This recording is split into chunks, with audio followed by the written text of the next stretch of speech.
Punjabi radio USA ਸੁਣ ਰਹੇ ਸਾਰੇ ਹੀ ਮਾਣਯੋਗ ਅਤੇ ਸਤਿਕਾਰਤ ਸਰੋਤਿਆਂ ਨੂੰ ਪਿਆਰ ਸਤਿਕਾਰ ਸਹਿਤ ਨਿੱਘੀ ਜਿਹੀ ਸਤਿ ਸ੍ਰੀ ਅਕਾਲ। ਸਭ ਨੂੰ ਜੀਆਂ ਨੂੰ ਆਖਦੇ ਹਾਂ। ਸਰੋਤਿਓ ਪ੍ਰੋਗਰਾਮ ਖਬਰ ਤੇ ਨਜ਼ਰ ਦੇ ਵਿੱਚ ਆਪ ਸਭ ਦਾ ਨਿੱਘਾ ਸਵਾਗਤ ਹੈ। ਅੱਜ 3 ਅਕਤੂਬਰ ਦਿਨ ਹੈਗਾ ਸ਼ਨੀਚਰਵਾਰ। ਆਪਣੇ ਨਾਲ ਇਸ ਟਾਈਮ ਜੁੜ ਚੁੱਕੇ ਨੇ ਮਲੋਟ ਸਟੂਡੀਓਜ਼ ਤੋਂ ਮਿੰਟੂ ਗੁਰੂਸਰੀਆ ਜੀ। ਮਿੰਟੂ ਜੀ ਜੀਆਂ ਨੂੰ ਸਵਾਗਤ ਹੈ। ਸਤਿ ਸ੍ਰੀ ਅਕਾਲ। ਸ਼ੁਕਰੀਆ ਜੀ, ਸਾਰਿਆਂ ਨੂੰ ਸਤਿ ਸ੍ਰੀ ਅਕਾਲ ਜੀ। ਪ੍ਰੋਗਰਾਮ ਸ਼ੁਰੂ ਕਰਨ ਤੋਂ ਪਹਿਲਾਂ ਸਾਡੇ ਅੱਜ ਦੇ ਸਪਾਂਸਰਜ਼ ਉਹਨਾਂ ਦਾ ਧੰਨਵਾਦ ਕਰਦੇ ਜਾਈਏ। ਖਾਲਸਾ ਇੰਸ਼ੋਰੈਂਸ ਏਜੰਸੀ ਵਾਲੇ, ਜਿਨ੍ਹਾਂ ਦੇ ਕੋਲੋਂ ਤੁਸੀਂ ਹਰ ਇੱਕ ਤਰੀਕੇ ਦੀ ਇੰਸ਼ੋਰੈਂਸ ਕਰਵਾ ਸਕਦੇ ਹੋ। ਇੰਸ਼ੋਰੈਂਸ ਬਾਰੇ ਪਤਾ ਕਰਨ ਲਈ ਕਾਲ ਕਰ ਸਕਦੇ ਹੋ। ਨੰਬਰ 408-272-2500 4082722500। ਇਸ ਦੇ ਨਾਲ Krishan Dhanota Yuba City, Baljinder Singh Nijjar Woodland, Sucha Singh, Jaskaran Singh, Gurpartap Singh Fresno, Paramjit Singh Rangi Vacaville, ਜੀ ਐਂਡ ਟਾਇਰ ਐਂਡ ਲੂਬ ਵਾਲੇ, ਜਿਨ੍ਹਾਂ ਦੇ ਕੋਲੋਂ ਤੁਸੀਂ ਹਰ ਇੱਕ ਆਇਲ ਚੇਂਜ, ਟਰੱਕ ਵਾਸ਼, ਨਵੇਂ ਪੁਰਾਣੇ ਟਾਇਰ ਖਰੀਦ ਸਕਦੇ ਹੋ। ਸੈਂਟਾਨੇਲਾ ਮਡੇਰਾ 'ਚ ਲੋਕੇਸ਼ਨ ਨੇ। Call Nema Sohta 209-277-0113। West Coast truck driving school Fresno ਵਾਲੇ, ਜਿਹੜੇ ਕਿ ਤੁਹਾਨੂੰ ਟਰੱਕ ਦੀ ਸਿਖਲਾਈ, ਵਧੀਆ ਸਿਖਲਾਈ ਘੱਟ ਸਮੇਂ ਦੇ ਵਿੱਚ ਦਿੰਦੇ ਨੇ। ਇਸ ਦੇ ਬਾਰੇ ਜਾਣਕਾਰੀ ਲਈ ਕਾਲ ਅਜੀਤ ਅਟਵਾਲ 559-374-4541। ਇਹਨਾਂ ਸਾਰਿਆਂ ਦਾ ਅਸੀਂ ਬਹੁਤ ਬਹੁਤ ਧੰਨਵਾਦ ਕਰਦੇ ਹਾਂ। ਜੇਕਰ ਤੁਸੀਂ ਜਾਂ ਕੋਈ ਹੋਰ ਕਾਰੋਬਾਰ ਇਸ ਪ੍ਰੋਗਰਾਮ ਨੂੰ ਸਪਾਂਸਰ ਕਰਨਾ ਚਾਹੁੰਦੇ ਹੋ, ਸੰਪਰਕ ਕਰ ਸਕਦੇ ਹੋ ਨੰਬਰ 408-722-7698 ਦੇ ਉੱਤੇ। ਮਿੰਟੂ ਜੀ, ਗੱਲਬਾਤ ਦਾ ਸਿਲਸਿਲਾ ਜੇ ਆਪਾਂ ਸ਼ੁਰੂ ਕਰਦੇ ਜਾਈਏ, ਸਭ ਤੋਂ ਪਹਿਲਾਂ ਤਾਂ ਦੱਸਿਓ ਵੀ ਕੀ ਲੇਟੈਸਟ ਅਪਡੇਟ ਜਿਹੜੀ ਉਹ ਚੱਲ ਰਹੀ ਆ ਇਸ ਕਿਸਾਨ ਸੰਘਰਸ਼ ਨੂੰ ਲੈ ਕੇ। ਜੀ, ਅੱਜ ਜੇ ਕੌਮੀ ਪੱਧਰ ਤੋਂ ਸ਼ੁਰੂਆਤ ਕਰੀਏ ਤਾਂ ਹਾਥਰਸ ਜ਼ਬਰ ਜ਼ਿਨਾਹ ਦਾ ਮਾਮਲਾ ਫਿਰ ਸੁਰਖੀਆਂ ਦੇ ਵਿੱਚ ਛਾਇਆ ਰਿਹਾ, ਕਿਉਂਕਿ ਰਾਹੁਲ ਗਾਂਧੀ ਔਰ ਪ੍ਰਿਯੰਕਾ ਗਾਂਧੀ ਨੇ ਇੱਕ ਮਰਤਬਾ ਫਿਰ ਉੱਥੇ ਪਹੁੰਚਣ ਦਾ ਯਤਨ ਕੀਤਾ ਔਰ ਪੁਲਿਸ ਨੇ ਉਹਨਾਂ ਨੂੰ ਰੋਕਣ ਵਾਸਤੇ ਬਹੁਤ ਵੱਡੀ ਨਫਰੀ ਜਿਹੜੀ ਉਹ ਰਸਤੇ ਦੇ ਵਿੱਚ ਇੱਕ ਮਰਤਬਾ ਫਿਰ ਤਾਇਨਾਤ ਕਰ ਦਿੱਤੀ। ਤਾਂ ਉੱਥੇ ਜਾਮ ਲੱਗ ਗਿਆ, ਗੱਡੀਆਂ ਰੋਕ ਦਿੱਤੀਆਂ ਗਈਆਂ। ਇੱਕ ਵਾਰ ਫਿਰ ਲਾਠੀ ਚਾਰਜ ਹੁੰਦਾ, ਕਿਉਂਕਿ ਇਸ ਵਾਰ ਇਹਨਾਂ ਦਾ ਕਾਫਲਾ ਕਾਫੀ ਵੱਡਾ ਸੀਗਾ। 35 ਮੈਂਬਰ ਪਾਰਲੀਮੈਂਟ ਵੀ ਨਾਲ ਖੜੇ ਸੀ ਇਹਨਾਂ ਨੇ। ਤਾਂ ਉਸ ਤੋਂ ਬਾਅਦ ਬੜੀ ਜਿੱਦਾਂ ਕਹਿ ਲਈਏ ਕਿ ਹਾਸੋਹੀਣੀ ਸਥਿਤੀ ਪੈਦਾ ਹੋ ਗਈ ਉਸ ਵੇਲੇ, ਜਦੋਂ ਯੂਪੀ ਪੁਲਿਸ ਨੇ ਇਹਨਾਂ ਨੂੰ 5 ਜਣਿਆਂ ਨੂੰ ਗਾਂਹ ਜਾਣਾ ਅਲਾਓ ਕਰ ਦਿੱਤਾ। ਹੁਣ ਸਵਾਲ ਇਹੋ ਉੱਠੇਗਾ ਕਿ ਜੇ ਤੁਸੀਂ 5 ਜਾਣਿਆਂ ਨੂੰ ਅਲਾਓ ਕਰਨਾ ਸੀਗਾ ਕਿਸੇ ਵੀ ਕਾਨੂੰਨ ਕਾਇਦੇ ਦੇ ਤਹਿਤ, ਜੇ ਤੁਸੀਂ ਕਹਿੰਦੇ ਹੋ ਕਿ 5 ਤੋਂ ਵੱਧ ਨਹੀਂ ਭੇਜਣਾ, ਅਤੇ ਆਹ ਪ੍ਰਪੰਚ ਰਚਣ ਦਾ ਕੀ ਤੁੱਕ ਸੀਗਾ? ਪਹਿਲਾਂ ਹੀ ਅਲਾਓ ਕਰ ਦਿੰਦੇ ਔਰ ਮੀਡੀਆ ਵਾਲਿਆਂ ਨੂੰ ਵੀ ਕਹਿ ਦਿੰਦੇ ਕਿ ਤੁਸੀਂ ਭਾਈ 5 ਜਾਣੇ ਜਾ ਸਕਦੇ ਹੋ ਕਵਰੇਜ ਵਾਸਤੇ, ਅਤੇ 5 ਜਾਣੇ ਜਿਹੜੇ ਆ ਉਹ ਪਰਤੀ ਆਓ। ਸੋ ਇਸ ਤਰੀਕੇ ਦੇ ਨਾਲ ਵੀ ਇਹ ਸਾਰਾ ਕੁਛ ਕਰ ਸਕਦੇ ਸਨ। ਪਰ ਯੋਗੀ ਰਾਜ ਹੈ, ਯੋਗੀ ਰਾਜ ਦੇ ਵਿੱਚ ਤੁਹਾਨੂੰ ਪਤਾ ਹੀ ਆ ਕਿ ਚੀਜ਼ਾਂ ਜਿਹੜੀਆਂ ਨੇ ਉਹ ਅਲੋਕਾਰੀ ਹੀ ਵਰਤਦੀਆਂ। ਜੇ ਆਪਾਂ ਪੰਜਾਬ ਨੂੰ ਲੈ ਕੇ ਚੱਲੀਏ ਤਾਂ ਪੰਜਾਬ ਦੇ ਵਿੱਚ ਉਹੀ ਖਬਰ, ਉਹੀ ਇੱਕ ਪੰਜਾਬ ਦੀ ਆਵਾਜ਼, ਯਾਨੀ ਕਿਸਾਨ ਸੰਘਰਸ਼। ਤਾਂ ਇਹਦੇ ਵਿੱਚ ਅੱਜ ਕੀ ਹੋਇਆ ਕਿ ਕੇਂਦਰੀ ਮੰਤਰੀ ਹਰਦੀਪ ਪੁਰੀ ਜਿਹੜੇ ਆ ਚੰਡੀਗੜ੍ਹ ਪਹੁੰਚੇ। ਉਹਨਾਂ ਨੇ ਕਾਫੀ ਫਾਇਦੇ ਗਿਣਾਏ, ਇੱਥੋਂ ਤੱਕ ਕਿ ਕਿਹਾ ਕਿ ਅਸੀਂ ਦੇਖੋ ਆਪਦੇ ਰਾਜ ਦੇ ਵਿੱਚ MSP ਕਿੰਨਾ ਵਧਾਇਆ, ਇੰਨਾ ਵਧਾਇਆ ਆ ਕਿ ਕੋਈ ਉਹਦਾ ਸਾਨੀ ਨਹੀਂ ਹੈਗਾ। ਪਰ ਗੱਲ ਇਹ ਆ ਕਿ ਕਿਸ ਫਾਰਮੂਲੇ ਦੇ ਤਹਿਤ ਵਧਾਇਆ ਇਹ ਨਾ ਸੋ ਕੋਈ ਵੀ ਨਹੀਂ ਦੱਸਦਾ। ਅਸਲ ਦੇ ਵਿੱਚ C2 ਫਾਰਮੂਲਾ ਨਹੀਂ ਦਿੰਦੇ ਜੋ ਸਵਾਮੀਨਾਥਨ ਕਮਿਸ਼ਨ ਨੇ ਰੈਕਮੈਂਡ ਕੀਤਾ ਸੀਗਾ। ਇਹ ਦਿੰਦੇ ਆ A2+FL।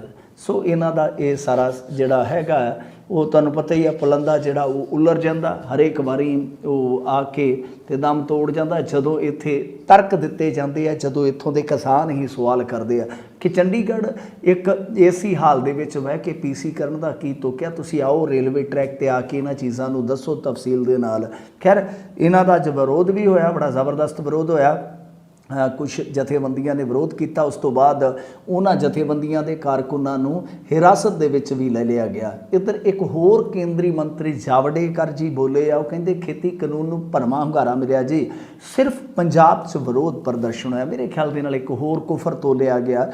ਪੰਜਾਬ 'ਚ ਹੀ ਨਹੀਂ ਬਲਕਿ ਹਰਿਆਣੇ 'ਚ ਬਹੁਤ ਜ਼ਬਰਦਸਤ ਵਿਰੋਧ ਹੈ ਇਸ ਚੀਜ਼ ਦਾ, ਔਰ ਇਸ ਤੋਂ ਇਲਾਵਾ ਹੋਰ ਵੀ ਸਟੇਟਾਂ ਦੇ ਵਿੱਚ ਮੱਠਾ ਹੀ ਸਹੀ ਪਰ ਵਿਰੋਧ ਜ਼ਰੂਰ ਹੈ। ਹੁਣ ਪੰਜਾਬ ਦਾ ਕਿਸਾਨ ਜਾਗਰੂਕ ਹੈ। ਪੰਜਾਬ ਦਾ ਕਿਸਾਨ ਦੂਸਰੇ ਦੇਸ਼ ਦੇ ਕਿਸਾਨਾਂ ਦੇ ਹਾਲ ਵੇਖਦਾ ਕਿ ਬਿਹਾਰ ਦੇ ਕਿਸਾਨ ਦਾ ਕੀ ਹਾਲ ਆ, ਯੂਪੀ ਦੇ ਕਿਸਾਨ ਦਾ ਕੀ ਹਾਲ ਆ। ਉਹ ਇਸ ਕਰਕੇ ਆਪਣੇ ਭਵਿੱਖ ਵਾਸਤੇ ਚਿੰਤਤ ਆ, ਕਿਉਂਕਿ ਉਹਨੂੰ ਸਾਰੀਆਂ ਚੀਜ਼ਾਂ ਨਜ਼ਰ ਆਉਂਦੀਆਂ, ਉਹ ਸਮਝਦਾ।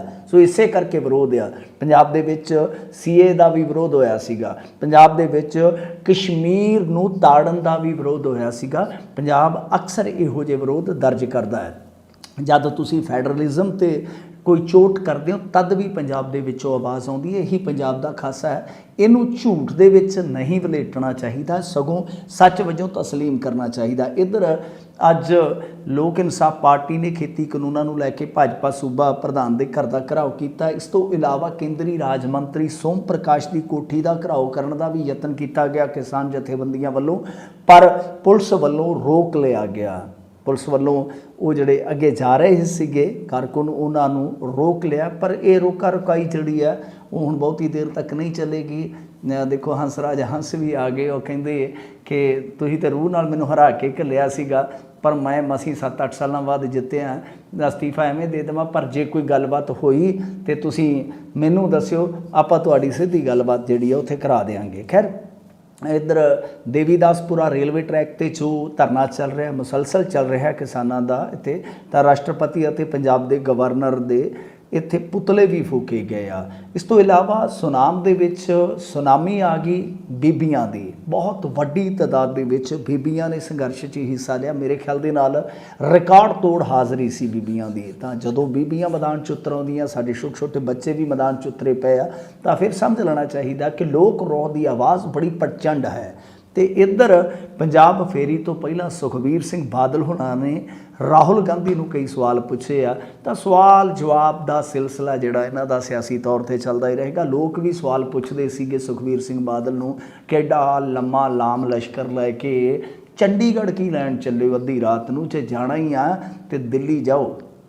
ਅੱਜ ਤੁਹਾਨੂੰ ਚੰਡੀਗੜ੍ਹ 'ਚ ਰੋਕਿਆ ਗਿਆ ਤਾਂ ਚੰਡੀਗੜ੍ਹ ਚੇਤਾ ਆ ਗਿਆ ਕਿ ਚੰਡੀਗੜ੍ਹ ਸਾਡਾ ਆ। 10 ਸਾਲ ਆਪਣੇ ਚੰਡੀਗੜ੍ਹ ਦਾ ਇੰਨਾ ਕੁ ਮੋਹ ਤੇ ਉਹ ਕੀਤਾ ਕਿ ਬਰਾਬਰ ਇੱਕ ਰਾਜਧਾਨੀ ਵਸਾਉਣੀ ਉਹ ਸ਼ੁਰੂ ਕਰ ਦਿੱਤੀ। ਤਾਂ ਖੈਰ ਇਹ ਸਾਰੀਆਂ ਚੀਜ਼ਾਂ ਜਿਹੜੀਆਂ ਨੇ ਉਹ ਅੱਜ ਦੇ ਦਿਹਾੜੇ ਵਾਪਰੀਆਂ।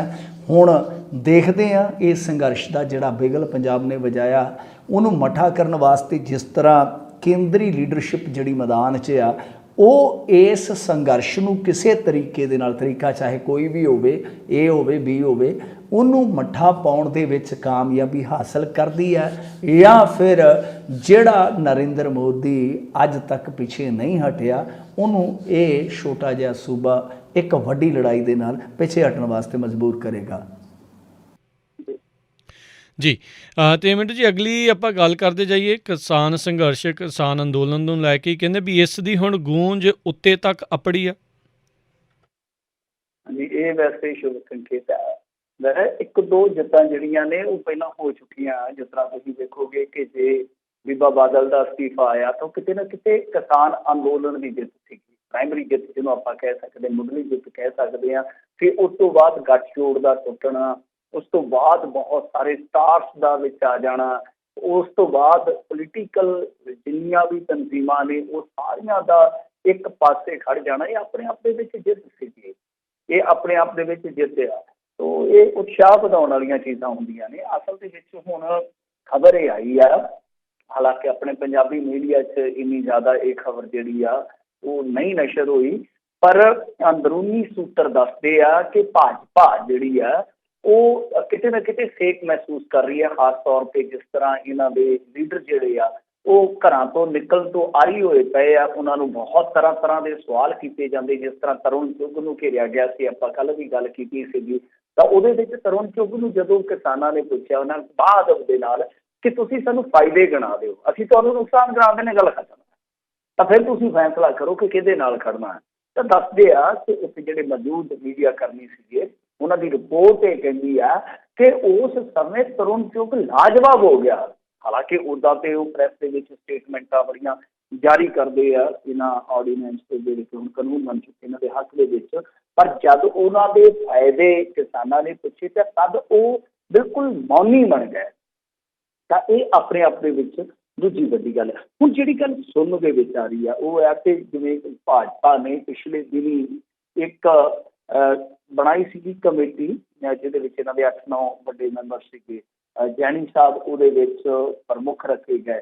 ਤਾਂ ਦੱਸਦੇ ਆ ਕਿ ਇਹਨਾਂ ਨੇ ਕਿਸਾਨ ਆਗੂਆਂ ਦੇ ਨਾਲ ਗੱਲਬਾਤ ਕੀਤੀ ਆ ਜਾ ਕੇ, ਬਕਾਇਦਾ ਮਤਲਬ ਕਿ ਕੇਂਦਰ ਵੱਲੋਂ ਆਲਸੀ ਬਣ ਕੇ ਇਹਨਾਂ ਨੇ ਗੱਲਬਾਤ ਕੀਤੀ ਆ, ਪ੍ਰਪੋਜ਼ਲ ਦਿੱਤਾ, ਔਰ ਕੁਝ ਕਿਸਾਨ ਆਗੂ ਜਿਹੜੇ ਆ ਉਹ ਇਹਦੀ ਪੁਸ਼ਟੀ ਵੀ ਕਰਦੇ ਆ ਕਿ ਹਾਂ ਉਹ ਆਏ ਸਨ, ਸਾਡੇ ਕੋਲ ਗੱਲਬਾਤ ਵਾਸਤੇ ਆਏ ਸੀਗੇ, ਗੱਲਬਾਤ ਉਹਨਾਂ ਨੇ ਕੀਤੀ ਆ। ਪਰ ਕਿਸਾਨ ਕਹਿੰਦੇ ਕਿ ਅਸੀਂ ਉਹਨਾਂ ਨੂੰ ਕਿਹਾ ਕਿ ਤੁਸੀਂ ਜਿਵੇਂ ਕਹਿ ਦਿੰਦੇ ਹੋ ਕਿ ਰਾਜਨਾਥ ਸਿੰਘ ਨਾਲ ਤੁਹਾਡੀ ਮੁਲਾਕਾਤ ਕਰਾ ਦਿੰਦੇ ਆ, ਰਾਜਨਾਥ ਸਿੰਘ ਨਾਲ ਤੁਹਾਡੀ ਗੱਲਬਾਤ ਕਰਾ ਦਿੰਦੇ ਆ, ਤਾਂ ਉਸ ਗੱਲਬਾਤ ਦਾ ਤੁਕ ਕੀ ਆ? ਜੇ ਜਾ ਕੇ ਅਸੀਂ ਉੱਥੇ ਵੀ ਫਾਇਦੇ ਹੀ ਸੁਣਨੇ ਆ, ਮਤਲਬ ਕਿ ਭਾਰਤੀ ਜਨਤਾ ਪਾਰਟੀ ਜਿਸ ਤਰ੍ਹਾਂ ਦਾ ਅੜਾਟ ਰਾਗ ਲੈ ਕੇ ਚੱਲਦੀ ਪਈ ਹੈ ਕਿ ਇਹਦੇ ਆਹ ਫਾਇਦੇ, ਇਹਦੇ ਆਹ ਫਾਇਦੇ ਆ, ਜੇ ਅਸੀਂ ਉਹੀਓ ਚੀਜ਼ ਸੁਣਨੀ ਆ ਤਾਂ ਫਿਰ ਇਹਦਾ ਕੋਈ ਫਾਇਦਾ ਹੀ ਨਹੀਂ ਹੈਗਾ। ਗੱਲਾਂ ਦੋ ਨੇ, ਜਾਂ ਤੇ ਇਹਨੂੰ ਰੱਦ ਕਰਨ ਬਾਰੇ ਆ ਜਾਓ ਤੇ ਤਦ ਅਸੀਂ ਮੀਟਿੰਗ ਜਿਹੜੀ ਆ ਕਰ ਲੈਂਦੇ ਆ, ਜਾਂ ਫਿਰ ਤੁਸੀਂ ਇਸ ਤਰ੍ਹਾਂ ਕਰੋ ਕਿ MSP ਵਾਲਾ ਜਿਹੜਾ ਅੱਡ ਤੋਂ ਕਾਨੂੰਨ ਦੇ, ਉਹ ਗੱਲਾਂ ਦੋ ਹਰਫੀ ਗੱਲ, ਜਿਵੇਂ ਆਪਣੇ ਪੁਰਾਣੇ ਬਜ਼ੁਰਗ ਕਹਿੰਦੇ ਕਿ ਦੋ ਹਰਫੀ ਗੱਲ ਕਰਾਂਗੇ, ਤਾਂ ਉਹ ਕਹਿੰਦੇ ਕਿ ਦੋ ਹਰਫੀ ਗੱਲ ਆ, ਦੋ ਨਕਾਤੀ ਗੱਲ ਆ, ਤੁਹਾਨੂੰ ਮਨਜ਼ੂਰ ਆ ਤਦ ਦੱਸੋ, ਜੇ ਨਹੀਂ ਮਨਜ਼ੂਰ ਤੇ ਭਾਈ ਆਪਣੇ ਆਪ ਨੂੰ ਦੇਖੋ ਲੈ ਜਾਓ। ਤਾਂ ਹੁਣ ਕਿਸਾਨ ਆਗੂ ਇਹ ਕਹਿੰਦੇ ਆ ਕਿ ਅਸੀਂ ਆਪਣੀ ਸਾਰੀ ਗੱਲਬਾਤ ਜਿਹੜੀ ਆ ਉਹ ਜਿੱਦਾਂ ਕਲੀ ਚਿੱਟੇ ਦਿਨਾਂ ਨੂੰ ਸਾਫ਼ ਕਰ ਦਿੱਤੀ ਆ। ਹੁਣ ਇਹਨਾਂ ਦਾ ਜੇ ਪ੍ਰਪੋਜ਼ਲ ਗਾਂ ਤੋਂ ਆਏਗਾ, ਜੇ ਕੋਈ ਪ੍ਰਪੋਜ਼ਲ ਅੱਗੇ ਤੋਂ ਆਏਗਾ, ਫਿਰ ਵੇਖੀ ਜਾਊਗੀ ਕਿ ਕੀ ਕਰਨਾ ਹੈ। ਤਾਂ ਹਾਲ ਦੀ ਘੜੀ ਭਾਰਤੀ ਜਨਤਾ ਪਾਰਟੀ ਦੇ ਵਿੱਚ ਇਸ ਚੀਜ਼ ਨੂੰ ਲੈ ਕੇ ਕਿਤੇ ਨਾ ਕਿਤੇ ਕੰਬਣੀ ਤੇ ਹੈ, ਅਰਥਰਾਹਟ ਤਾਂ ਹੈ ਕਿ ਸਾਡੇ ਨਾਲ ਬਣ ਕੀ ਰਿਹਾ। ਕਿਉਂਕਿ ਦੇਖੋ ਭਾਜਪਾ ਦਾ ਇੱਕ ਸੁਪਨਾ ਸੀਗਾ ਕਿ ਪੰਜਾਬ ਨੂੰ ਠੀਕ ਉਸੇ ਤਰ੍ਹਾਂ ਘੱਟੋ ਘੱਟ ਕਬਜ਼ੇ 'ਚ ਲਿਆ ਜਾਵੇ, ਜਿਸ ਤਰ੍ਹਾਂ ਕਸ਼ਮੀਰ ਦੇ ਵਿੱਚ ਇੱਕ ਇਤਿਹਾਸਿਕ ਅਲਾਇੰਸ ਕਰਕੇ ਇਹਨਾਂ ਨੇ ਸਰਕਾਰ ਬਣਾ ਲਈ ਸੀ ਕਿ ਘੱਟੋ ਘੱਟ ਸਾਡੇ ਪਾਲੇ ਦੇ ਵਿੱਚ ਇਹ ਪੁਆਇੰਟ ਹੋਵੇ ਕਿ ਹਾਂ ਅਸੀਂ ਉੱਥੇ ਪੰਜਾਬ ਦੇ ਵਿੱਚ ਵੀ ਆਪਣੇ ਪੱਧਰ ਤੇ ਇਲੈਕਸ਼ਨ ਲੜਿਆ, ਜਿੱਥੇ ਅਸੀਂ ਅਗਾਂਹ ਹੋ ਕੇ ਇਸ ਗੱਠਜੋੜ ਦੀ ਨੁਮਾਇੰਦਗੀ ਕੀਤੀ ਹੈ। ਭਾਵੇਂ ਗੱਠਜੋੜ ਹੀ ਕਿਸੇ ਨਾਲ ਵੀ ਬਣਾ ਲੈਂਦੇ, ਪਰ ਉਹ ਸੁਪਨਾ ਟੁੱਟ ਗਿਆ ਅਕਾਲੀ ਦਲ ਕਰਕੇ। ਫਿਰ ਉਸ ਤੋਂ ਬਾਅਦ ਹੁਣ ਨਵੇਂ ਸਿਰੇ ਤੋਂ ਜਦੋਂ ਇਹਨਾਂ ਨੇ ਸ਼ੁਰੂਆਤ ਕਰਨੀ ਸੀ 2022 ਵਾਸਤੇ, ਤਾਂ ਉਦੋਂ ਇਹਨਾਂ ਦੇ ਪੈਰ ਕਾਹਦੇ ਨਾਲ ਵੱਜ ਗਏ ਆ? ਉਹ ਪੈਰ ਵੱਜ ਗਏ ਕਿਸਾਨ ਅੰਦੋਲਨ ਦੇ ਝੂਠ ਦੇ ਨਾਲ। ਤਾਂ ਹੁਣ ਤੁਰ ਨਹੀਂ ਸਕਦੇ, ਪ੍ਰਚਾਰ ਕਿੱਥੇ ਕਰਨਗੇ? ਸ਼ਹਿਰਾਂ ਦੇ ਵਿੱਚ ਵੀ ਘਰਾਓ ਹੋਣਗੇ, ਪਿੰਡਾਂ ਦੇ ਵਿੱਚ ਵੀ ਘਰਾਓ ਹੋਣਗੇ, ਔਰ ਹੇਠਲੇ ਪੱਧਰ ਤੇ ਜਿਹੜਾ ਕਾਡਰ ਆ, ਠੀਕ ਆ, ਕੁਛ ਲੋਕ ਜੁੜੇ ਹੁੰਦੇ ਜਜ਼ਬਾਤੀ ਤੌਰ ਤੇ, ਚਾਹੇ ਸੰਘ ਨਾਲ ਹੋਣ, ਚਾਹੇ ਅਕਾਲੀ ਦਲ ਨਾਲ ਹੋਣ, ਕੁਛ ਲੋਕ ਜੁੜੇ ਹੁੰਦੇ ਆ ਮੁਫਾਦਾਂ ਦੇ ਨਾਲ, ਉਹ ਤੇ ਕਦੇ ਵੀ ਨਹੀਂ ਹਟਦੇ ਪਿੱਛੇ, ਚਾਹੇ ਕੁਛ ਵੀ ਹੋ ਜਾਵੇ। ਹਰੇਕ ਪਾਰਟੀ ਕਿਸ ਤਰ੍ਹਾਂ ਦੇ ਬੰਦੇ ਹੁੰਦੇ ਆ, ਤਾਂ ਏਦਾਂ ਦੇ ਬੰਦੇ ਤੇ ਬੇਸ਼ੱਕ ਇਹਨਾਂ ਦੇ ਨਾਲ ਤੁਰੇ ਫਿਰਨ, ਪਰ ਜਿਹੜਾ ਆਮ ਬੰਦਾ ਹੈ, ਜਿਹੜਾ ਸਧਾਰਨ ਬੰਦਾ, ਜਿਹਨੇ ਸਮਾਜਿਕ ਜ਼ਿੰਦਗੀ ਵੀ ਜੀਣੀ ਆ, ਜਿਹਨੇ ਰਾਜਨੀਤਿਕ ਜ਼ਿੰਦਗੀ ਵੀ ਥੋੜ੍ਹੀ ਬਹੁਤੀ ਜੀਣੀ ਆ, ਉਹ ਜਿਹੜਾ ਸਧਾਰਨ ਬੰਦਾ, ਉਹ ਫਿਰ ਇਹਨਾਂ ਚੀਜ਼ਾਂ ਤੋਂ ਕਿਤੇ ਨਾ ਕਿਤੇ ਕੰਨੀ ਕੱਟਦਾ। ਤਾਂ ਭਾਜਪਾ ਦੇ ਨਾਲ ਵੀ ਐਸਾ ਹੀ ਹੋ ਰਿਹਾ ਕਿ ਹੇਠਲੇ ਪੱਧਰ ਤੇ ਛੋਟੇ ਛੋਟੇ ਜਿਹੜੇ ਇਹਨਾਂ ਦੇ ਪਦ ਅਧਿਕਾਰੀ ਹੁੰਦੇ ਆ, ਜਿਵੇਂ ਮਤਲਬ ਕਿ ਅਹੁਦੇਦਾਰ ਹੁੰਦੇ ਆ ਜਿਹੜੇ, ਉਹ ਛੱਡ ਰਹੇ ਨੇ ਪਾਰਟੀ। ਔਰ ਦੂਸਰੇ ਪਾਸੇ ਜਿਹੜੇ ਇਹਨਾਂ ਦੇ ਹੁਣ ਪਿੰਡਾਂ ਦੇ ਵਿੱਚ ਬਣਾਈਆਂ ਸੀ ਇਕਾਈਆਂ ਇਹਨਾਂ ਨੇ, ਉਹਨਾਂ ਦੇ ਜਿਹੜੇ ਮੋਹਤਬਰ ਆ, ਉਹ ਵੀ ਕਿਤੇ ਨਾ ਕਿਤੇ ਝਿਜਕਦੇ ਆ ਕਿ ਜਾ ਕੇ ਅਸੀਂ ਗੱਲ ਕਿਸੇ ਨਾਲ ਕੀ ਕਰੀਏ, ਕਿਉਂਕਿ ਚਾਨਣ ਤੇ ਸਭ ਨੂੰ ਹੈ ਨਾ, ਸ਼ੀਸ਼ਾ ਤੇ ਸਭ ਨੂੰ ਵਿਖਾਈ ਦਿੰਦਾ। ਸੋ ਇਸ ਕਰਕੇ ਭਾਰਤੀ ਜਨਤਾ ਪਾਰਟੀ ਦੀ ਜਿਹੜੀ ਪੰਜਾਬ ਦੀ ਯਾਨੀ ਸੂਬਾਈ ਇਕਾਈ ਹੈ ਜਿਹੜੀ, ਉਹ ਵੀ ਬਹੁਤ ਕਸੂਤੀ ਫਸੀ ਆ, ਔਰ ਉਸਦਾ ਫੇਕ ਜਿਹੜਾ ਆ ਉੱਤੇ ਤੱਕ ਗਿਆ, ਤਾਂ ਹੀ ਪ੍ਰਪੋਜ਼ਲ ਲੈ ਕੇ ਇੱਥੇ ਗਿਆ। ਔਰ ਮੈਨੂੰ ਲੱਗਦਾ ਕਿ ਕਿਸਾਨ ਯੂਨੀਅਨਾਂ ਨੇ ਵਧੀਆ ਕੀਤਾ ਕਿ ਹਾਂ ਭਾਈ, ਜੇ ਸਿਰਫ ਤੇ ਸਿਰਫ ਫਾਇਦੇ ਹੀ ਗਿਣਾਉਣੇ ਹੋ ਤੇ ਅਸੀਂ ਤੁਹਾਡੇ ਟੈਲੀਵਿਜ਼ਨ ਤੋਂ ਵੀ ਸੁਣ ਲੈਂਦੇ। ਹੁਣ ਤੁਹਾਡਾ ਟੈਲੀਵਿਜ਼ਨ ਕਹਿਣਾ ਇਹ ਵੀ ਆਪਣੇ ਆਪ ਦੇ ਵਿੱਚ ਇੱਕ ਬਹੁਤ ਵੱਡਾ ਪ੍ਰਤੀਕਾਤਮਕ ਸ਼ਬਦ ਹੈ। ਸਹੀ ਗੱਲ ਹੈ। ਜੀ ਜੀ ਬਿਲਕੁਲ। ਤੇ ਮਿੰਟੂ ਜੀ ਅਗਲੀ ਗੱਲ ਕਰਦੇ ਜਾਈਏ, ਕਹਿੰਦੇ ਸੰਘ ਨੇ ਆਪ ਦੇ ਕਿਸਾਨ ਸੰਘ ਨੂੰ ਵੀ ਖੋਲ੍ਹ ਦਿੱਤੀ ਹੈ। ਹਾਂਜੀ ਦੇਖੋ, ਇਹਨਾਂ ਦਾ ਆਪਣਾ ਸੰਘ ਵੀ ਹੈ, ਮਤਲਬ ਕਿ ਮਜ਼ਦੂਰ ਸੰਘ ਵੀ ਹੈ ਇਹਨਾਂ ਦਾ, ਇੱਕ ਵਪਾਰ ਸੰਗਠਨ ਵੀ ਹੈ, ਬਹੁਤ ਸਾਰੀਆਂ ਬ੍ਰਾਂਚਾਂ ਨੇ, ਸਭ ਨੂੰ ਪਤਾ ਹੀ ਹੋਵੇਗਾ। ਤਕਰੀਬਨ 70-72 ਨੇ ਇਹਨਾਂ ਦੀਆਂ ਇਸ ਤਰ੍ਹਾਂ ਦੀਆਂ ਬ੍ਰਾਂਚਾਂ, ਜਿਨ੍ਹਾਂ ਦੇ ਵਿੱਚ ਵਿਦਿਆਰਥੀ ਪ੍ਰੀਸ਼ਦ ਵੀ ਆ ਜਾਂਦਾ ਨਾ, ਅਖਿਲ ਭਾਰਤੀ ਵਿਦਿਆਰਥੀ ਪ੍ਰੀਸ਼ਦ, ਜਿਹੜੇ ਕਿ ਬੜੇ ਗਾਂਧੀਵਾਦੀ ਹੈ, ਯਾਨੀ ਜਿਹੜੇ ਬਹੁਤ ਪਿਆਰ ਨਾਲ ਲੋਕਾਂ ਨੂੰ ਸਮਝਾਉਂਦੇ ਦੇ। ਤਾਂ ਖੈਰ ਇਹ ਜਿਹੜਾ ਕਿਸਾਨ ਸੰਘ ਆ, ਵੈਸੇ ਕਮਾਲ ਦੀ ਗੱਲ ਆ, ਇਹਨਾਂ ਜਿਹੜੇ ਆ ਭਾਰਤੀ ਜਨਤਾ ਪਾਰਟੀ ਦੇ ਲੀਡਰ ਜਾ ਕੇ ਕਿਸਾਨਾਂ ਦੇ ਨਾਲ ਇਸ ਤਰ੍ਹਾਂ ਇੱਕ ਬਹਿਸ ਕਰ ਰਹੇ ਆ, ਜਾਂ ਦਾਅਵਾ ਕਰ ਰਹੇ ਆ ਕਿ ਇਹ ਬਹੁਤ ਹੀ ਜ਼ਿਆਦਾ ਫਾਇਦੇਮੰਦ ਹੈ, ਤਾਂ ਉਹਨਾਂ ਨੂੰ ਇਸ ਚੀਜ਼ ਦਾ ਪਹਿਲਾਂ ਜਵਾਬ ਦੇਣਾ ਚਾਹੀਦਾ ਹੈ ਕਿ ਤੁਹਾਡਾ ਆਪਣਾ ਮਜ਼ਦੂਰ ਸੰਘ ਕਿਉਂ ਵਿਰੋਧ ਦੇ ਵਿੱਚ ਆ। ਪੰਜਾਬ ਦੇ ਕਿਸੇ ਕਿਸਾਨ ਆਗੂ ਨੇ, ਕਿਸੇ ਲੀਡਰ ਨੇ ਇਹ ਗੱਲ ਕਦੇ ਮੰਚਾਂ ਤੋਂ ਕਹੀ ਨਹੀਂ ਹੈ ਕਿ ਜਿਹੜਾ ਇਹਨਾਂ ਦਾ RSS ਦਾ ਆਪਣਾ ਕਿਸਾਨ ਸੰਘ ਆ, ਉਹ ਇਸ ਚੀਜ਼ ਦੇ ਨਾਲ ਸਹਿਮਤ ਨਹੀਂ ਹੈ। ਸੋ ਇਹ ਬੜੀ ਵੱਡੀ ਗੱਲ ਆ। ਜੇ ਇਸ ਭੂਲ ਨੂੰ ਆਪਾਂ ਅੱਗੇ ਕਿਸੇ ਮੁਕਾਮ ਤੇ ਵੇਖਣਾ ਚਾਹੁੰਦੇ ਆ ਇੱਕ ਕਿਸਾਨ ਆਗੂ ਦੇ ਹੋਣ ਦੇ ਤੌਰ ਤੇ, ਤਾਂ ਤੁਹਾਨੂੰ ਇਹਨਾਂ ਚੀਜ਼ਾਂ ਤੇ ਨਜ਼ਰ ਰੱਖਣੀ ਚਾਹੀਦੀ ਹੈ। ਪੁਆਇੰਟ ਤੁਹਾਡੇ ਖਾਤੇ 'ਚ ਹੁੰਦੇ ਆ, ਤੁਸੀਂ ਆਪਣਾ ਪੱਖ ਇਹਨਾਂ ਚੀਜ਼ਾਂ ਨਾਲ ਮਜ਼ਬੂਤ ਕਰ ਸਕਦੇ ਹੋ। ਤਾਂ RSS ਦਾ ਜਿਹੜਾ ਕਿਸਾਨ ਵਿੰਗ ਕਹਿ ਲਓ ਜਾਂ ਕਿਸਾਨ ਸੰਗਠਨ, ਕਿਸਾਨ ਸੰਘ ਹੈ ਉਹਨਾਂ ਦਾ, ਉਹਨਾਂ ਨੂੰ ਹੁਣ ਉਹ ਕਹਿੰਦੇ ਆ ਕਿ ਇਹਨਾਂ ਨੂੰ ਬੋਲਣ ਦਿਓ, ਮਤਲਬ ਕਿ ਚੁੱਪ ਨਹੀਂ ਕਰਾ ਸਕਦੇ। RSS ਇਹਨਾਂ ਨੂੰ ਚੁੱਪ ਨਹੀਂ ਕਰਾਏਗੀ। ਆਪਣੇ ਪੱਧਰ ਤੇ ਕਿ ਤੁਸੀਂ ਚੁੱਪ ਕਰ ਜਾਓ, ਸਰਕਾਰ ਦਾ ਫੈਸਲਾ। ਹਾਂ, ਉਹ ਕਹਿੰਦੇ ਕਿ ਸਰਕਾਰ ਸੰਤੁਸ਼ਟ ਕਰੇ ਇਹਨਾਂ ਨੂੰ। ਦੇਖੋ ਉਹਨਾਂ ਦੀ ਪਾਲਿਸੀ ਕਿਸ ਤਰ੍ਹਾਂ ਦੀ ਆ ਕਿ ਸਰਕਾਰ ਖੁਦ ਜਵਾਬ ਦੇਵੇ, ਔਰ ਉਹਨਾਂ ਦੇ ਜਵਾਬ ਤੋਂ ਜੇਕਰ ਸੰਘ ਦੇ ਇਸ ਕਿਸਾਨ ਸੰਗਠਨ ਨੂੰ, ਕਿਸਾਨ ਸੰਘ ਨੂੰ ਜੇ ਸੰਤੁਸ਼ਟੀ ਹੁੰਦੀ ਹੈ ਤਾਂ ਫਿਰ ਬਹੁਤ ਵਧੀਆ, ਫਿਰ ਸੋਨੇ ਤੇ ਸੁਹਾਗਾ ਹੈ। ਤਾਂ ਇਹ ਚੀਜ਼ ਜਿਹੜੀ ਆ ਉਹ ਕਿਸਾਨ ਆਗੂ ਜਾਂ ਜਿਹੜੇ ਵਿਰੋਧੀ ਧਿਰ ਵਾਲੇ ਸਿਆਸਤਦਾਨ ਨੇ ਉਹ ਵਰਤ ਸਕਦੇ ਸੀਗੇ ਕਿ ਤੁਹਾਡੇ ਆਪਣੇ ਏਡੇ ਵੱਡੇ ਕਿਸਾਨ ਸੰਗਠਨ ਦੀ ਜਿਹੜੀ ਸਹਿਮਤੀ ਆ ਉਹ ਨਹੀਂ ਬਣ ਰਹੀ ਤੁਹਾਡੇ ਆਪਣੇ ਹੀ ਫੈਸਲਿਆਂ ਤੇ।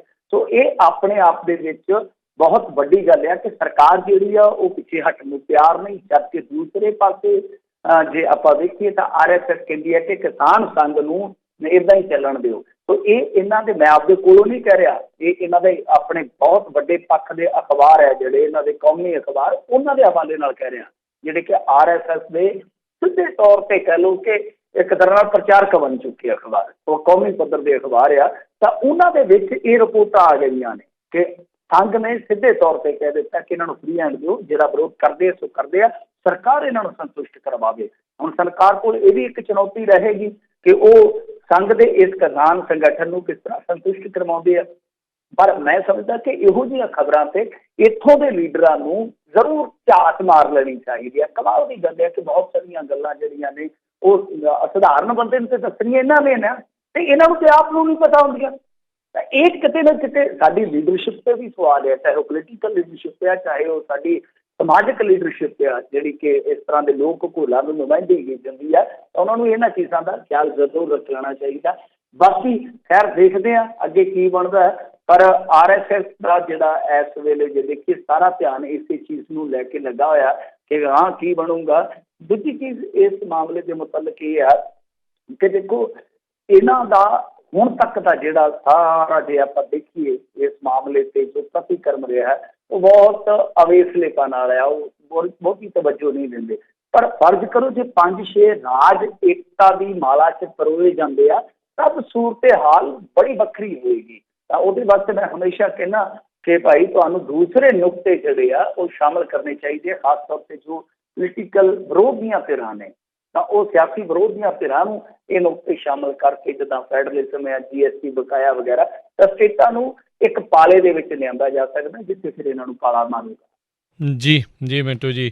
ਤੇ ਅਗਲੀ ਜਿਹੜੀ ਆਪਾਂ ਗੱਲ ਕਰਦੇ ਜਾਈਏ ਤੇ ਕਹਿੰਦੇ ਰਾਹੁਲ ਗਾਂਧੀ ਹੁਣ ਆਉਣਗੇ ਪੰਜਾਬ, ਜਿਹੜੀ ਇਹਨਾਂ ਦੀ ਟਲੀ ਜਾਂਦੀ ਸੀ ਤੇ ਹੁਣ ਸਿੱਧੂ ਤੇ ਕਹਿੰਦੇ ਰਹੂਗੀ ਨਾਲੇ ਨਜ਼ਰ। ਹਾਂਜੀ ਦੇਖੋ, ਭਰ ਕੇ ਰਾਹੁਲ ਗਾਂਧੀ ਹੈ ਜਿਹੜੇ ਉਹ ਇੱਥੇ ਆ ਰਹੇ ਆ, ਟਰੈਕਟਰ ਚਲਾਉਣਾ ਹੈ ਉਹਨਾਂ ਨੇ। ਟਰੈਕਟਰ ਦੀ ਜਿਹੜੀ ਸਪੀਡ ਆ ਵੇਖੋ ਕਿੰਨੀ ਕੁ ਹੋਊਗੀ। ਵੈਸੇ ਜਿਹੜੇ ਹੈਗੇ ਇਹਨਾਂ ਦੇ ਅੰਦਰੂਨੀ ਸੂਤਰ ਉਹ ਦੱਸਦੇ ਆ ਕਹਿੰਦੇ ਕਿ ਟਰੈਕਟਰ ਨੂੰ ਲੈ ਕੇ ਵੀ ਰੌਲਾ ਪੈਣ ਡਿਆ ਵਾ। ਟਰੈਕਟਰ ਨੂੰ ਲੈ ਕੇ ਵੀ ਇੱਕ ਰੌਲਾ ਆ ਕਿ ਬੁਲਟ ਪ੍ਰੂਫ ਟਰੈਕਟਰ ਜਿਹੜਾ ਦੋ ਚੀਜ਼ ਦੇ ਰੀਜ਼ਨ ਕਰਕੇ ਦਿੰਦੇ ਆ ਕਿ ਉਸ ਬੁਲਟ ਪ੍ਰੂਫ ਟਰੈਕਟਰ ਨੂੰ ਵਰਤਿਆ ਜਾਵੇ ਜਾਂ ਫਿਰ ਦੂਸਰਾ ਸਧਾਰਨ ਟਰੈਕਟਰ ਹੈ। ਕਿਉਂਕਿ ਬੁਲਟ ਪ੍ਰੂਫ ਟਰੈਕਟਰ ਦਾ ਕਹਿੰਦੇ ਆ ਕਿ ਇੱਕ ਮੈਸੇਜ ਗਲਤ ਜਾਏਗਾ, ਮਤਲਬ ਕਿ ਵਿਰੋਧੀ ਧਿਰਾਂ ਵੀ ਸਵਾਲ ਚੁੱਕਣਗੀਆਂ ਕਿ ਤੁਹਾਡਾ ਰਾਹੁਲ ਗਾਂਧੀ ਯੂਪੀ ਦੇ ਵਿੱਚ ਤੇ ਹਾਈਵੇ ਤੇ ਤੁਰਿਆ ਫਿਰਦਾ ਸੀਗਾ ਤੇ ਪੁਲਿਸ ਵਾਲਿਆਂ ਨੇ ਮਾਰ ਕੇ ਧੱਪਾ ਉਹਨੂੰ ਡੇਗ ਵੀ ਦਿੱਤਾ, ਤੇ ਇੱਥੇ ਦੱਸੋ ਕੀ ਉਹਨੂੰ ਸ਼ੇਰ ਖਾਂਦਾ ਸੀਗਾ ਕਿ ਇੱਥੇ ਉਹ ਖੁੱਲੇ ਟਰੈਕਟਰ ਤੇ ਨਹੀਂ ਸੀ ਜਾ ਸਕਦਾ। ਇਹ ਵੀ ਇੱਕ ਬਹੁਤ ਵੱਡੀ ਇਹਨਾਂ ਵਾਸਤੇ ਜਿੱਦਾਂ ਕਹਿ ਲਓ ਕਿ ਦੁਵਿਧਾ ਹੈ। ਵੈਸੇ ਹੁਣ ਇਹ ਜਿਹੜਾ ਪ੍ਰੋਗਰਾਮ ਹੈ ਭਲਕ ਵਾਲਾ, ਇਹ ਕੈਪਟਨ ਅਮਰਿੰਦਰ ਸਿੰਘ ਨੇ ਬੀਤੇ ਦਿਨ ਹੀ ਸਪਸ਼ਟ ਕਰ ਦਿੱਤਾ ਸੀ, ਖੁਦ ਟਵੀਟ ਕੀਤਾ ਸੀਗਾ। ਤੇ ਜਦੋਂ ਕੈਪਟਨ ਅਮਰਿੰਦਰ ਸਿੰਘ ਖੁਦ ਟਵੀਟ ਕਰ ਰਹੇ, ਤੁਹਾਨੂੰ ਇੱਕ ਚੀਜ਼ ਜ਼ਰੂਰ ਦ੍ਰਿਸ਼ਟੀਗੋਚਰ ਰੱਖਣੀ ਪਊਗੀ ਕਿ ਇਹਦਾ ਮਤਲਬ ਇਹ ਹੋਆ ਕਿ ਸਾਰੀ ਕਮਾਂਡ ਜਿਹੜੀ ਆ ਕੈਪਟਨ ਅਮਰਿੰਦਰ ਸਿੰਘ ਦੇ ਹੱਥ ਹੀ ਹੈ। ਬੇਸ਼ੱਕ ਬਾਜਵਾ ਜਾਂ ਬਿੱਲੋ ਐਸੇ ਨੇਤਾ ਸੀਗੇ ਜਿਨ੍ਹਾਂ ਨੇ ਬਗਾਵਤ ਕੀਤੀ ਖੁੱਲੇ ਤੌਰ ਤੇ, ਦੂਸਰੇ ਪਾਸੇ ਸਿੱਧੂ ਜਿਹੜਾ ਸੀਗਾ ਉਹ ਨਾਰਾਜ਼ ਚੱਲ ਰਿਹਾ ਹੈ, ਖਫਾ ਚੱਲ ਰਿਹਾ, ਪਰ ਇਹਦਾ ਮਤਲਬ ਇਹ ਹੋਆ ਕਿ ਹਾਲ ਫਿਲਹਾਲ ਕੈਪਟਨ ਅਮਰਿੰਦਰ ਸਿੰਘ ਕਮਜ਼ੋਰ ਨਜ਼ਰ ਨਹੀਂ ਆ ਰਹੇ। ਕਿਉਂਕਿ ਹਰੀਸ਼ ਰਾਵਤ ਜਿਹੜੇ ਨਵੇਂ ਪੰਜਾਬ ਮਾਮਲਿਆਂ ਦੇ ਇੰਚਾਰਜ ਆ, ਉਹਨਾਂ ਨੇ ਵੀ ਇਹੋ ਗੱਲ ਆਖੀ। ਉਹਨਾਂ ਨੇ ਆਖਿਆ ਕਿ ਦੇਖੋ ਸਿੱਧੂ ਜਿਹੜਾ ਹੈ ਉਹ ਕਾਂਗਰਸ ਦਾ ਫਿਊਚਰ ਹੈ, ਪਰ ਜਿਹੜਾ ਚਿਹਰੇ ਦੀ ਗੱਲ ਆ, ਮਤਲਬ ਕਿ ਜੋ 2022 ਵਾਸਤੇ ਚਿਹਰਾ ਹੋਏਗਾ ਉਹਦਾ ਫੈਸਲਾ ਕੈਪਟਨ ਅਮਰਿੰਦਰ ਸਿੰਘ ਨੇ ਖੁਦ ਕਰਨਾ ਹੈ। ਤਾਂ ਤੁਸੀਂ ਉੱਥੇ ਦੇਖੋ ਕਿ ਉਹ ਕਿੰਨੀ ਵੱਡੀ ਗੱਲ ਕਹਿ ਰਹੇ ਆ ਕਿ ਇਹਦੇ ਬਾਰੇ ਨਿਰਣਾ ਜਿਹੜਾ ਅੰਤਮ ਨਿਰਣਾ ਹੋਏਗਾ ਉਹ ਕੈਪਟਨ ਅਮਰਿੰਦਰ ਸਿੰਘ ਦਾ ਖੁਦ ਦਾ ਹੋਏਗਾ। ਤਾਂ ਜਿਸ ਬੰਦੇ ਦੇ ਕੋਲ ਇੰਨੀ ਸ਼ਕਤੀ ਆ ਜਾਂਦੀ ਹੈ, ਜਿਸ ਬੰਦੇ ਦੇ ਕੋਲ ਇੰਨਾ ਅਖਤਿਆਰ ਆ ਜਾਂਦਾ ਹੈ, ਤਾਂ ਇਹਦਾ ਮਤਲਬ ਇਹ ਹੈ ਕਿ ਉਹਦੀ ਪੁੱਛਪਰਛੀ ਤਾਂ ਹਾਲ ਦੀ ਘੜੀ ਜ਼ਿਆਦਾ ਹੈ। ਪਰ ਦੂਸਰੇ ਪਾਸੇ ਹੁਣ ਨਿਗਾਹ ਇਹ ਰਹੇਗੀ, ਹਾਲਾਂਕਿ ਇਹ ਨਾ ਹੋਵੇ ਕਿ ਰਾਤੋਂ ਰਾਤ ਫਿਰ ਕੋਈ ਬਦਲਾਅ ਆ ਜਾਵੇ। 2-3 ਵਾਰੀ ਕਰਕੇ ਇਹਨਾਂ ਨੇ ਬਦਲਾਅ ਕੀਤੇ ਆ ਕਿ ਜਿਹੜਾ ਭਲਕ ਵਾਲਾ ਪ੍ਰੋਗਰਾਮ ਆ, ਕੀ ਸਿੱਧੂ ਨੂੰ ਟਰੈਕਟਰ ਦੇ ਮਰਗਾੜ ਤੇ ਕੋਈ ਜਗ੍ਹਾ ਮਿਲੂਗੀ ਜਾਂ ਉਹ ਜਿਵੇਂ ਫੱਟੀ ਦੇ ਨਹੀਂ ਖਲੋ ਜਾਂਦੇ ਪਿੱਛੇ ਟਰੈਕਟਰ ਤੇ ਇੱਕ ਫੱਟੀ ਜਿਹੀ ਪਈ ਹੁੰਦੀ ਆ ਆਮ ਪਿੰਡਾਂ ਦੇ ਵਿੱਚ, ਜਦੋਂ ਇੱਧਰ ਵੀ 2 ਬੈਠੇ ਹੋਣ ਇੱਧਰ ਵੀ 2 ਬੈਠੇ ਹੋਣ, ਡਰਾਈਵਰ ਪਿੱਛੇ ਵਿੱਚ ਬੈਠਾ ਹੋਵੇ ਤੇ ਪਿੱਛੇ ਡੰਡੇ ਤੇ ਬੈਠੇ ਹੋਣ 2 ਜਣੇ, ਇੱਕ ਜਗ੍ਹਾ ਬਚਦੀ ਆ। ਉਹ ਥੱਲੇ ਲਿਫਟ ਨਹੀਂ ਹੁੰਦੀ ਜਿਹੜੀ ਲਿਫਟ, ਉਹਦੇ ਵਿਚਾਲੇ ਇੱਕ ਫੱਟੀ ਹੁੰਦੀ ਆ ਕਿ ਸਿੱਧੂ ਉੱਤੇ ਫੱਟੀ ਦੇ ਤੇ ਨਹੀਂ ਖਿਲਾਰਨਗੇ। ਇਹ ਵੀ ਇੱਕ ਸਵਾਲ ਰਹੇਗਾ। ਮਤਲਬ ਇਹ ਆ ਕਿ ਕੀ ਸਿੱਧੂ ਨੂੰ ਟਰੈਕਟਰ ਦੇ ਮੂਹਰੇ ਜਗ੍ਹਾ ਮਿਲੇਗੀ ਜਾਂ ਟਰੈਕਟਰ ਦੇ ਪਿੱਛੇ ਭਾਗ ਉਹ ਦੂਜੀ ਕਤਾਰ 'ਚ ਹੋ ਜਾ। ਜੇ ਨਵਜੋਤ ਸਿੰਘ ਸਿੱਧੂ ਆਉਂਦਾ, ਵੈਸੇ ਇਮਕਾਨ ਦੱਸਿਆ ਜਾਂਦਾ ਹੈ। ਹਰੀਸ਼ ਰਾਵਤ ਨੇ ਇੱਥੋਂ ਤੱਕ ਵੀ ਕਿਹਾ ਕਿ ਦੇਖੋ ਸਿੱਧੂ ਸਾਡਾ ਭਰਾ ਹੈ, ਮੇਰਾ ਨਿੱਕਾ ਭਰਾ ਹੈ, ਉਹ ਮੇਰੀ ਨੌਕਰੀ, ਉਹਨੇ ਮਜ਼ਾਕ 'ਚ ਕਿਹਾ ਕਿ ਮੇਰੀ ਨੌਕਰੀ ਖਤਰੇ 'ਚ ਨਹੀਂ ਪਾਏਗਾ। ਮਤਲਬ ਇਹ ਹੈ ਕਿ ਮੇਰੀ ਗੱਲ ਮੰਨੇਗਾ, ਆਏਗਾ। ਤਾਂ ਇੱਥੋਂ ਸਿੱਧੂ ਨੂੰ ਰੀਲਾਂਚ ਵੀ ਕੀਤਾ ਜਾ ਸਕਦਾ ਹੈ।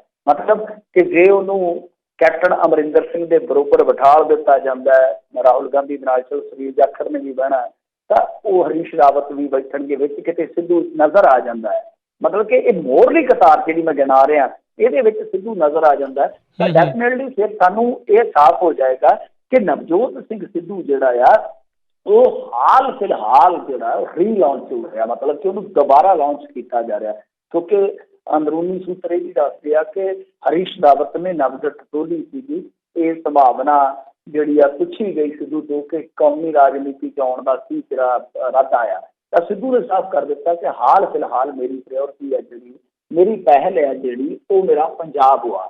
ਤਾਂ ਇਹਦਾ ਮਤਲਬ ਇਹ ਕਿ ਰਹਿਣਾ ਸਿੱਧੂ ਨੇ ਪੰਜਾਬ ਦੇ ਵਿੱਚ ਆ, ਔਰ ਇਸ ਸੂਰਤ ਦੇ ਵਿੱਚ ਉਹ ਭਾਜਪਾ 'ਚ ਜਾ ਕੇ ਜ਼ੋਖਮ ਵੀ ਨਹੀਂ ਖੜ ਸਕਦਾ। ਜਿਹੜਾ ਹਾਲ ਪੰਜਾਬ ਦਾ ਭਾਜਪਾ ਦਾ ਹੋਇਆ ਪਿਆ ਪੰਜਾਬ ਦੇ ਵਿੱਚ, ਜਿਸ ਤਰ੍ਹਾਂ ਦਾ ਹਾਲ ਆ, ਮੈਨੂੰ ਨਹੀਂ ਲੱਗਦਾ ਕੋਈ ਵੀ ਐਡਾ ਵੱਡਾ ਲੀਡਰ, ਐਡਾ ਸੁਲਝਿਆ ਬੰਦਾ ਜਿਹੜਾ ਇਹੋ ਜਿਹਾ ਫੈਸਲਾ ਲੈ ਕੇ ਭਾਜਪਾ ਦੇ ਵਿੱਚ ਚਲਾ ਜਾਏਗਾ। ਕਿਉਂਕਿ ਅੱਜ ਦੀ ਘੜੀ ਮੋਦੀ ਖਲਨਾਇਕ ਬਣਿਆ ਪਿਆ ਪੰਜਾਬ ਦੇ ਵਿੱਚ, ਜੇ ਤੁਸੀਂ ਦੇਖੋਗੇ ਆਮ ਲੋਕ ਰਾਏ ਦੇ ਵਿੱਚ। ਤਾਂ ਐਸਾ ਹੈ ਕਿ ਨਵਜੋਤ ਸਿੰਘ ਸਿੱਧੂ ਹੈ ਜਿਹੜਾ ਉਸ ਪ੍ਰੋਗਰਾਮ 'ਚ ਸ਼ਾਮਿਲ ਹੋ ਸਕਦਾ ਹੈ ਜਾਂ ਪਾਸੇ ਰਹਿ ਸਕਦਾ। ਦੋਨਾਂ 'ਚੋਂ ਕੁਛ ਵੀ ਹੋਏਗਾ, ਪਰ ਉਹਦੇ ਤੇ ਨਜ਼ਰ ਜ਼ਰੂਰ ਬਣੀ ਰਹੇਗੀ। ਜੇ ਆਉਂਦਾ ਹੈ, ਜੇ ਰੀਲਾਂਚਿੰਗ ਹੁੰਦੀ ਹੈ, ਤਾਂ ਉਹਦੇ ਵਿੱਚ ਸਿੱਧੂ ਦਾ ਸਪੇਸ ਉੱਥੇ ਕਿੰਨਾ ਕੁ ਪ੍ਰਭਾਵਸ਼ਾਲੀ ਰਹੇਗਾ, ਫਿਰ ਇਹ ਵੀ ਚੀਜ਼ ਵੇਖਣ ਵਾਲੀ ਹੋਏਗੀ। ਯਾਨੀ ਕੁੱਲ ਮਿਲਾ ਕੇ ਕੱਲ੍ਹ ਦਾ ਇਹ ਜਿਹੜਾ ਸਿਆਸੀ ਡਰਾਮਾ ਕਹਿ ਲਓ, ਸਿਆਸੀ ਹੰਗਾਮਾ ਕਹਿ ਲਓ, ਕਾਫੀ ਦਿਲਚਸਪ ਰਹੇਗਾ, ਖਾਸ ਤੌਰ ਤੇ ਨਵਜੋਤ ਸਿੰਘ ਸਿੱਧੂ ਬਾਰੇ, ਕਿਉਂਕਿ ਰਾਹੁਲ ਗਾਂਧੀ, ਕੈਪਟਨ ਅਮਰਿੰਦਰ ਸਿੰਘ, ਇਹਨਾਂ ਬਾਰੇ ਤੇ ਹੁਣ ਸਾਰਾ ਕੁਝ ਤੁਹਾਨੂੰ ਪਤਾ ਹੀ ਆ।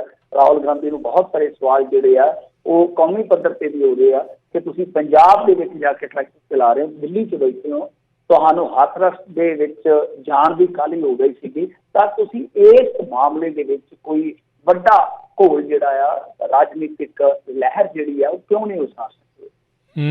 ਜੀ ਸਿੱਧੂ ਤਾਂ ਮਿੰਟੂ ਜੀ ਇੱਦਾਂ ਉਹ ਦੀਵਾਲੀ ਵਾਲੇ ਹਵਾਈ ਵਰਗਾ ਲੱਗਦਾ ਜਿਹਨੂੰ ਬਾਰ-ਬਾਰ ਲਾਈ ਜਾਂਦੇ ਅੱਗ, ਪਰ ਉੱਡਦੀ ਨਹੀਂ। ਹੁਣ ਦੇਖੋ ਇਹ ਉੱਡੂਗਾ ਕਿ ਨਹੀਂ ਉੱਡਾ, ਇਹ ਲਾਂਚ ਹੁੰਦਾ ਕਿ ਨਹੀਂ ਹੁੰਦਾ, ਇਹ ਹੁਣ ਦੇਖਣ ਵਾਲੀ। ਕਿਤੇ ਇਹ ਨਾ ਹੋਵੇ ਨਾ ਅੱਗ ਲੱਗੀ, ਕਈ ਹਵਾਈਆਂ ਇਸ ਤਰ੍ਹਾਂ ਦੀਆਂ ਹੁੰਦੀਆਂ ਨਾ, ਉਹ ਥੋੜੀ ਜਿਹੀ ਦੂਰੀ ਤੈਅ ਕਰਦੇ ਪਿਛਾਂ ਨੂੰ ਆ ਡਿੱਗਦੀਆਂ ਹੁਣ, ਇਹ ਵੀ ਦੇਖਣ ਵਾਲੀ ਗੱਲ ਰਹੂਗੀ ਇਹਨਾਂ ਦਾ ਕੀ ਬਣਦਾ ਆ। ਅਗਲੀ ਮਿੰਟੂ ਜੀ ਗੱਲ ਕਰਦੇ ਜਾਈਏ, ਉੱਦਾਂ ਵੈਸੇ ਪੰਜਾਬ ਦੀ ਸਰਕਾਰ ਨੂੰ ਕਿਸੇ ਮੱਸਿਆ ਜਾਂ ਪੁੰਨਿਆ ਤੇ ਕਲੀਨ ਚਿੱਟ ਡੇ ਬਣਾ ਲੈਣਾ ਚਾਹੀਦਾ। ਹੁਣ ਸਾਧੂ ਸਿੰਘ ਧਰਮਸੋਤ ਨੂੰ ਦੇਤੀ ਕਲੀਨ ਚਿੱਟ।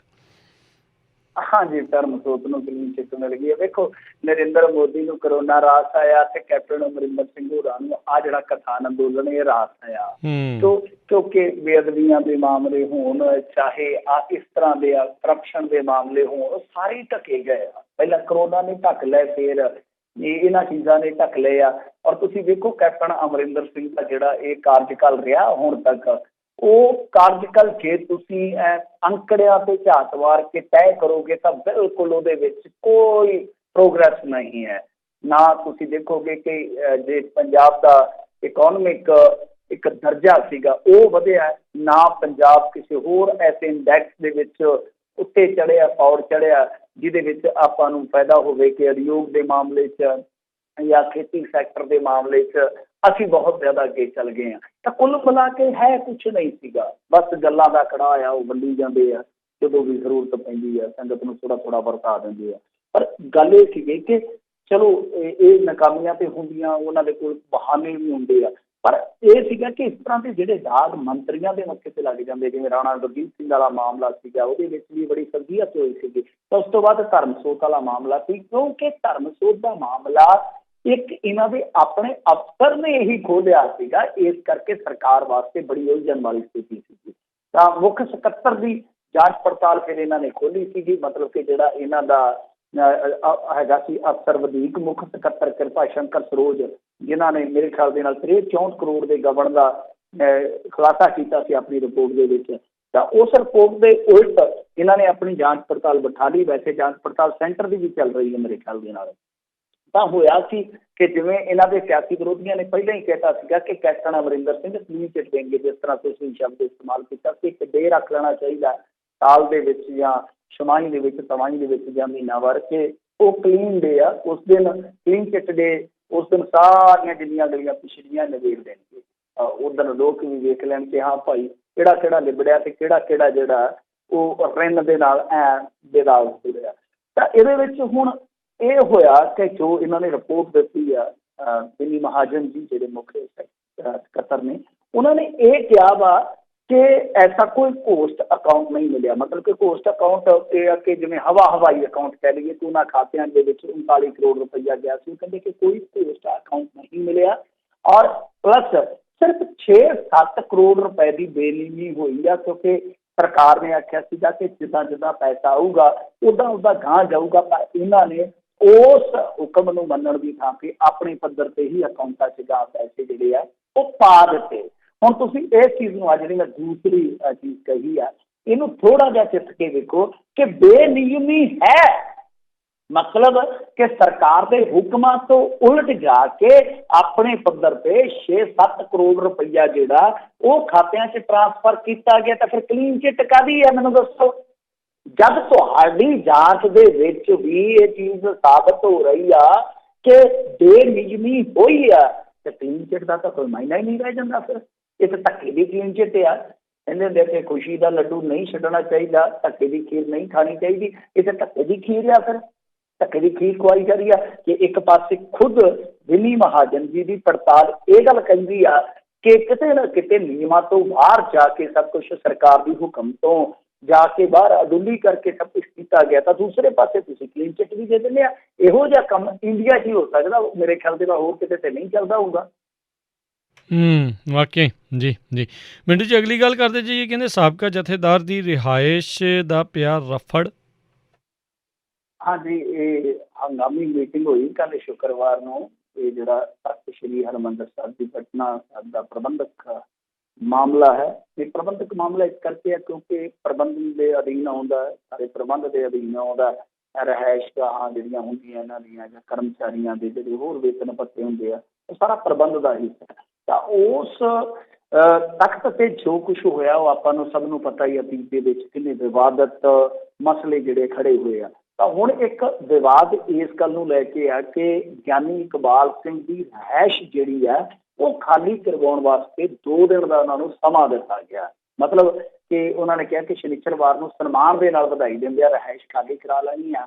ਤੇ ਨਾਲ ਇਹ ਵੀ ਕਿਹਾ ਕਿ ਇੱਥੇ ਮਤਲਬ ਕਿ ਡਿਸਪੈਂਸਰੀ ਤੇ ਯਾਤਰੀ ਨਿਵਾਸ ਬਣਾਉਣ ਤੇ ਉਹਨਾਂ ਨੇ ਸਹਿਮਤੀ ਜਤਾਈ। ਇੱਥੇ ਜਿਹੜਾ ਇਹਨਾਂ ਨੇ ਇਹ ਮਤਾ ਪਾਇਆ, ਤੇ ਨਾਲ ਹੀ ਇਹ ਕਿਹਾ ਕਿ ਇਹ ਰਿਹਾਇਸ਼ ਜਿਹੜੀ ਆ ਸ਼ਨੀਵਾਰ ਖਾਲੀ ਕਰਾ ਦਿੱਤੀ ਜਾਊਗੀ। ਹੁਣ ਦੂਸਰੇ ਪਾਸੇ ਇਕਬਾਲ ਸਿੰਘ ਇਹ ਗੱਲ ਕਹਿੰਦਾ ਪਿਆ ਕਿ ਦੇਖੋ ਤਖ਼ਤ ਦੇ ਕਸਟੋਡੀਅਨ ਦਾ ਮਾਮਲਾ ਜਿਹੜਾ ਉਹ ਸਹਿ ਜ਼ਿਲ੍ਹਾ ਤੇ ਸੈਸ਼ਨ ਜੱਜ ਦੇ ਇੱਥੇ ਪੈਂਡਿੰਗ ਆ।